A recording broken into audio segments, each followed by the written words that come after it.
नमस्कार मु रेणुका नायक मो चैनल मो रुचि को आपन को स्वागत करुछि। आसंतु आज आमे गोटे बाड़ी रो परिवा जागी साग जो कखारु साग ही थाए ए कखारु साग आउ बाइगण देकी आमे गोटे साग प्रस्तुत करिवा।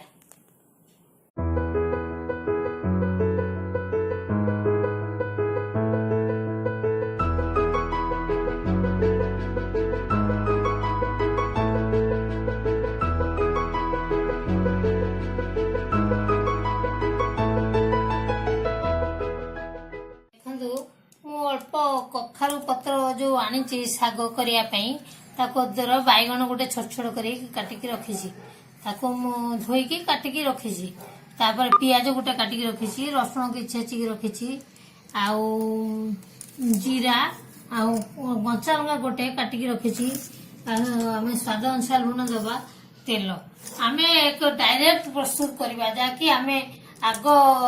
सीझेकी बघारे बानी डायरेक्ट प्रस्तुत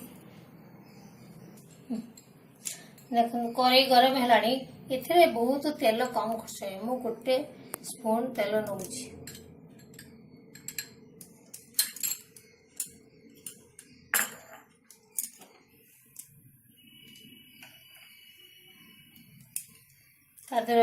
जो गोटा जीरा किसी पकेबी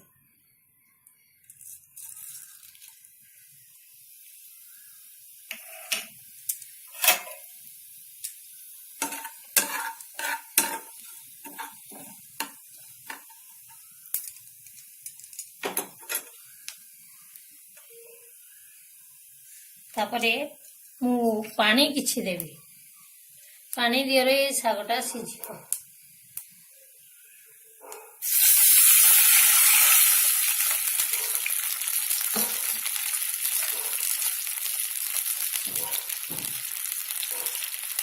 लूण हाफ चामच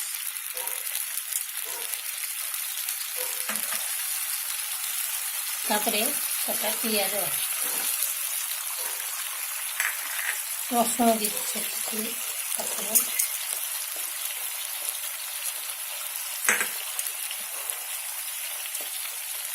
जो लंका काटी रखी गोटे पकईबी जो कखारु पत्र साग ताको पकई देकी घोड़े दबा या 5 मिनट भीतर या सीझी आम प्रस्तुत हो साग मु हलदी पकईनी कारण सागर हलदी पड़े ना जोटा आग परिवा सीझा हुए तागर हलदी पड़े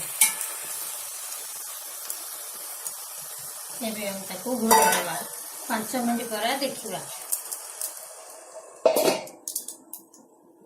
देखिए आम कखार साग केमती कही घोड़े देवाई 5 मिनट पर 5 मिनट हो कखार साग ये खाली सीझा कथा जहाँ आम डायरेक्ट पकेबा पियाज रसुण ये सब कंचा लका काटिकी पकईदी तो ये होगला प्रस्तुत होगला आमर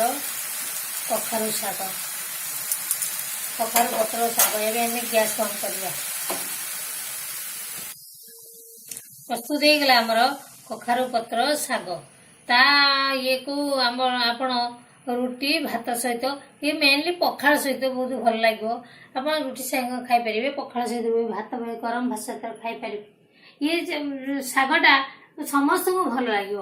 आप निजे कर खातु अन्य मानक भी खुआतु